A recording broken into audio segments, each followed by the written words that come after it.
Assalamualaikum warahmatullahi wabarakatuh. Perkenalkan, nama saya Sally Monica dari Diploma 3 Keperawatan Bengkulu kelas 1A.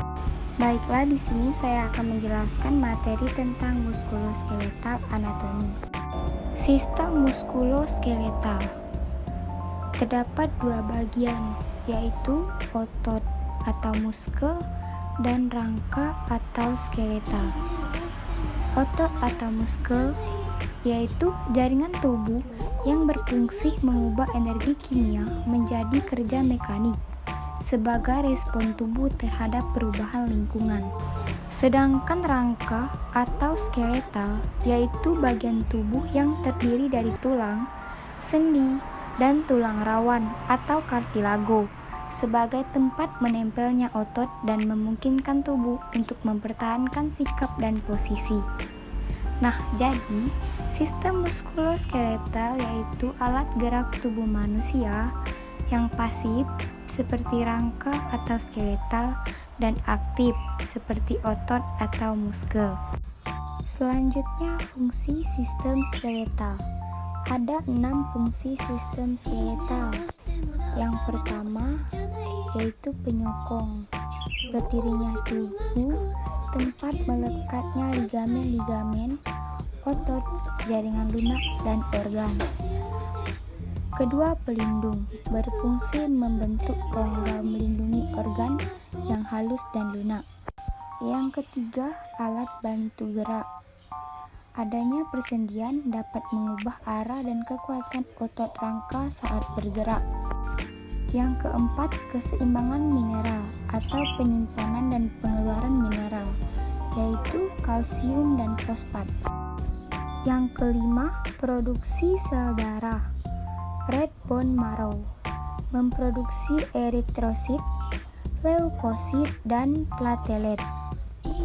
Red bone marrow terdiri dari sel darah adiposa, fibroblast, dan makrofag yang membentuk jaringan retikular.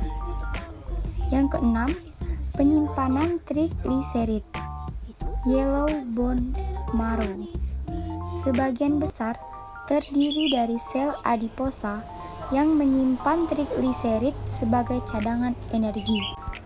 Selanjutnya, jaringan tulang. Sel tulang. Seperti dapat kita lihat dari gambar di atas, sel tulang dibagi menjadi 6 bagian. Yang pertama, sel kondroblast dan kondrosit, yaitu sel yang membentuk kartilago. Yang kedua, sel osteoprogenitor, merupakan sel mesenchimal primitif yang menghasilkan osteoblast selama pertumbuhan tulang. Nah, sel osteoblast itu sendiri yaitu mensintesis dan menjadi perantara mineralisasi osteosit. Sedangkan sel osteosit merupakan komponen sel utama dalam jaringan tulang, mempunyai peranan penting dalam pembentukan matriks tulang dengan cara membantu pemberian nutrisi pada tulang. Dan yang terakhir, sel osteoklas, sel fagosit, yang mempunyai kemampuan mengikis tulang dan merupakan bagian yang penting, mampu memperbaiki tulang bersama osteoblast. Osteoklas ini berasal dari deretan sel monosit makrofag. Matriksnya mengandung unsur anorganik, terutama kalsium fosfat. Selanjutnya, struktur mikroskopis tulang. Ada 4 struktur. Yang pertama, sistem Havers, yaitu saluran Havers atau saraf pembuluh darah, aliran limfe. Yang kedua, lamela atau lempeng tulang yang tersusun konsentris. Yang ketiga, lacuna atau ruangan kecil yang terdapat di antara lempengan-lempengan yang mengandung sel tulang. Yang keempat, kanalikuli atau memancar di antara lacuna dan tempat difusi makanan sampai ke ostreon. Selanjutnya, periosteum. Ada 2. Yang pertama, membran vaskuler, fibrosa yang melapisi tulang, banyak pembuluh darah, saraf sensori, dan melekat erat pada tulang. Yang kedua, pada tulang yang sedang tumbuh, terdapat lapisan sel pembentuk tulang di antara peristeum dan tulang. Selanjutnya, osifikasi terjadi pada 4 situasi. Yang pertama, pembentukan awal tulang saat embrio dan fetus, atau mulai 5-6 minggu usia embrio. Yang kedua, pertumbuhan tulang pada masa infan, anak-anak dan dewasa hingga masa pertumbuhan maksimal tercapai. Yang ketiga, remodeling tulang atau pertukaran sel tulang tua digantikan sel muda, terjadi sepanjang hidup. Yang keempat, perbaikan karena fraktur terjadi sepanjang hidup. Selanjutnya, tulang menurut bentuknya ada 5 macam, yaitu ossa longa atau tulang panjang, tulang yang ukurannya panjang terbesar, contohnya os humerus. Yang kedua, ossa brevia atau tulang pendek, tulang yang ketiga ukurannya kira-kira sama besar, contohnya asa carpi. Yang ketiga, ossa plana atau tulang gepeng atau pipi, tulang yang ukuran lebarnya terbesar, contoh os parietale. Yang keempat, ossa irregular atau tulang tak beraturan, contohnya os sphenoidale. Yang terakhir, ossa pneumatica atau tulang berongga udara, contohnya os maxilla. Selanjutnya, skeletal system. Rangka manusia dewasa terdiri dari 206 nama tulang, sebagian besar berpasangan kanan dan kiri.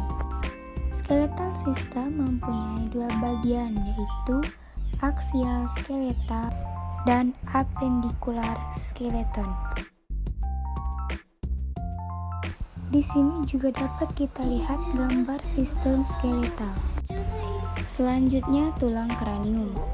Nah, tulang kranium adalah tulang kerangka kepala yang melindungi otak dan disusun dari tulang-tulang tengkorak.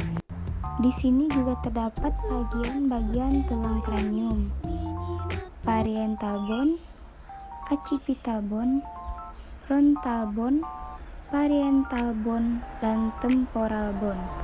Selanjutnya, tulang wajah terdiri dari tulang frontal, tulang temporal, tulang air mata, tulang hidung, tulang pipi, tulang rahang atas, tulang rahang bawah, zygomatic, occipital, dan parietal. Selanjutnya, clavicula atau clavicle. Clavicular adalah tulang panjang yang menghubungkan lengan atas pada batang tubuh. Salah satu ujung clavicular terhubung ke dada dan yang lain adalah melekat pada scapula, seperti pada gambar di samping. Selanjutnya, sternum atau tulang dada. Sternum atau tulang dada adalah tulang pipih panjang berbentuk seperti dasi yang terletak di tengah dada, terhubung ke tulang rusuk melalui tulang rawan, membentuk bagian depan tulang rusuk, dan dengan demikian membantu melindungi jantung, paru-paru, jantung, dan pembuluh darah utama dari cedera, seperti pada gambar di samping. Selanjutnya, tulang rusuk. Tulang rusuk atau iga costai adalah tulang panjang yang melengkung dan membentuk rongga rusuk. Tulang rusuk melindungi organ bagian dalam dada, jantung, dan paru-paru. Dapat kita lihat seperti pada gambar di samping. Selanjutnya dapat kita lihat pada gambar di atas 7 pasang tulang rusuk sejati atau os costaeferal atau true rib, 3 pasang tulang rusuk palsu atau os costaesporia atau false ribs, 2 pasang tulang rusuk melayang atau os costae fluctuantes atau floating ribs. Selanjutnya scapula. Scapula adalah tulang yang menghubungkan humerus dan clavicula. Selanjutnya tulang belakang atau spinal cord, seperti gambar di samping. Terdapat 4 bagian. Yang pertama cervical atau tulang leher. Yang kedua thoracal atau daerah perlekatan iga. Yang ketiga lumbal atau bagian bawah punggung. Yang keempat sacrum, dan yang kelima coccygeus atau coccyx.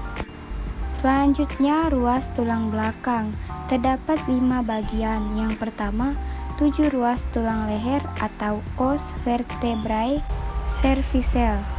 Yang kedua 12 ruas tulang punggung, os vertebrae thoracalis. Yang ketiga 5 ruas tulang pinggang atau os vertebrae lumbalis. Yang keempat 5 ruas tulang kelangkang atau os vertebrae sacrum. Yang kelima 4 ruas tulang ekor atau os vertebrae coccygeus. Dapat kita lihat gambar sacrum dan coccygeus. Selanjutnya humerus atau lengan atas. Terdiri dari clavicle, scapula, humerus, radius, ulna, metacarpals, dan phalanges. Selanjutnya radius dan ulna dapat kita lihat dari gambar di samping, radius bagian atas dan ulna bagian bawah. Selanjutnya carpals cord atau wristbone memiliki beberapa bagian, radius, ulna, carpals, metacarpals, dan phalanges. Gambar di bawah merupakan metacarpals atau top of hands. Selanjutnya phalanges atau little fingers. Selanjutnya rib cage. Selanjutnya pelvis atau descending bone yang terdiri dari os ilium, os ischium, dan os pubis. Selanjutnya femur atau tulang paling besar di tubuh. Selanjutnya the tibia and fibula yang terdapat 4 bagian, femur, patella, tibia, dan fibula. Selanjutnya tarsals. Selanjutnya metatarsals. Dan selanjutnya phalanges. Yang terakhir calcaneus yang terdiri dari Achilles tendon, calcaneus halbone, plantar fascia ligament, dan metatarsal bones.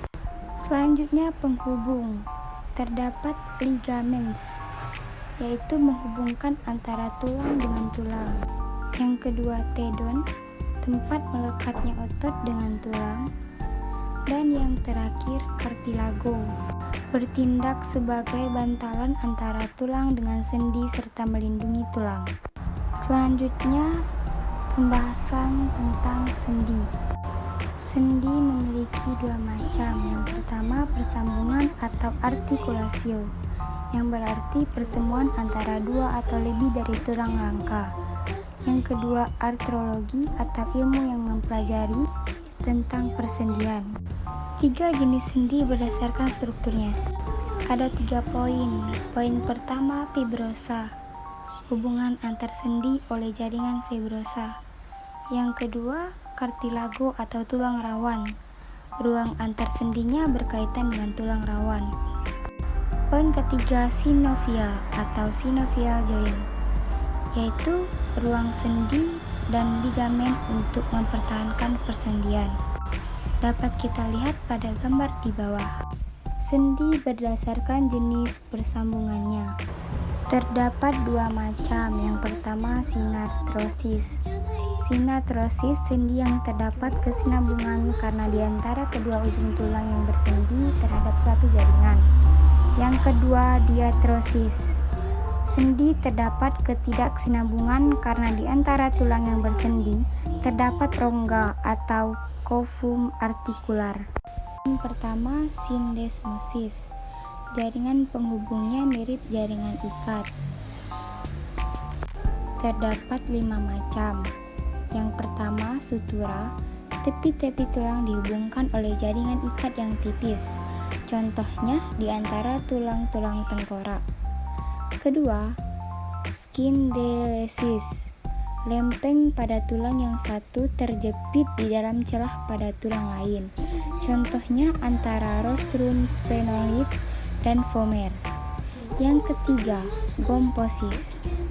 Tulang yang satu berbentuk kerucut masuk ke dalam tekuk yang sesuai dengan bentuk itu pada talang lain. Contohnya antara gigi dengan rahang. Yang keempat, syndesmosis elastika. Jaringan ikat penghubungnya mirip jaringan ikat elastin. Contohnya di antara vertebra olelic flavum. Yang terakhir, syndesmosis fibrosa. Jaringan ikat penghubungnya mirip serat kolagen. Contohnya antara ulna dan radius oleh membran interosa antebrachi. Poin kedua, sichondrosis, yaitu jaringan penghubungnya jaringan tulang rawan. Contohnya antara episivis dan diafisis sebelum penulangan selesai, antara kedua osa pubika. Yang terakhir, sinostosis, jaringan penghubungnya jaringan tulang. Contohnya antara episivis dan diafisis setelah penulangan selesai, antara os ilium, os pubis, dan os ischium. Diatrolisis. Pada diatrolisis terhadap bagian-bagian sebagai berikut. 1. Ujung-ujung tulang yang bersendi, kepala sendi atau caput artikular, dan lekuk sendi, cavitas glenoidalis. 2. Simpai sendi atau kapsula articularis, stratum fibrosum bagian luar, dan stratum scifoiale bagian dalam. Yang ketiga, rongga sendi atau cavum artikular berisi cairan sinoval. Yang keempat, alat-alat khusus. Yang pertama, tendon membatasi gerak-gerik sendi dan sebagai penyokong mekanik. Yang kedua, kartilago dan bantalan lemak atau fat pads diskus dan meniskus artikular sebagai alat penerima tumbukan, penyangga, dan untuk mengurangi discorduen. Dan kandung sega atau bursae nochosar untuk memudahkan gerakan sendi. Ligamen aksesoris ekstracapsular dan intracapsular ligamen. Selanjutnya otot. Otot membentuk 43% berat badan. 1/3-nya merupakan protein tubuh dan 1/2-nya tempat terjadinya aktivitas metabolik saat tubuh istirahat. Proses vital di dalam tubuh seperti kontraksi jantung, kontriksi pembuluh darah, bernapas, peristaltik usus terjadi karena adanya aktivitas otot. Selanjutnya, fungsi sistem otot rangka. Yang pertama, menghasilkan gerakan rangka. Yang kedua, mempertahankan sikap dan posisi tubuh. Yang ketiga, menyokong jaringan lunak. Yang keempat, menunjukkan pintu masuk dan keluar saluran dalam sistem tubuh. Yang kelima, mempertahankan suhu tubuh atau kontraksi otot, energi, dan panas. 3 tipe jaringan otot. Yang pertama, otot polos memiliki satu inti yang berada di tengah, dipersarapi oleh saraf otonom atau influencer. Serat otot polos atau tidak berserat terdapat di organ dalam tubuh atau visceral. Sumber Ca2+ dari CES. Sumber energi terutama dari metabolisme aerobik. Awal kontraksi lembut, kading mengalami tetani, dan tahan THD kelelahan. Selanjutnya, otot rangka memiliki banyak inti, dipersarapi oleh saraf motorik somatik atau volunteer, melekat pada tulang. Sumber Ca2+ dari retikulum sarkoplasma atau RS. Sumber energi dari metabolisme aerobik dan anaerobik, awal kontraksi cepat dan mengalami tetani dan cepat lelah. otot jantung. Memiliki satu inti yang berada di tengah, dipersarapi oleh saraf otonom atau involunter. Saraf otot berserat hanya ada di jantung. Sumber Ca2+ dari CES dan RS. Sumber energi dari metabolisme aerobik. Awal kontraksi lambat, tidak mengalami tetani dan tahan THD kelelahan, seperti pada gambar di bawah. Itulah penjelasan materi dari saya. Mohon maaf apabila ada salah kata. Terima kasih. Wabillahi taufiq wal hidayah. Wassalamualaikum warahmatullahi wabarakatuh.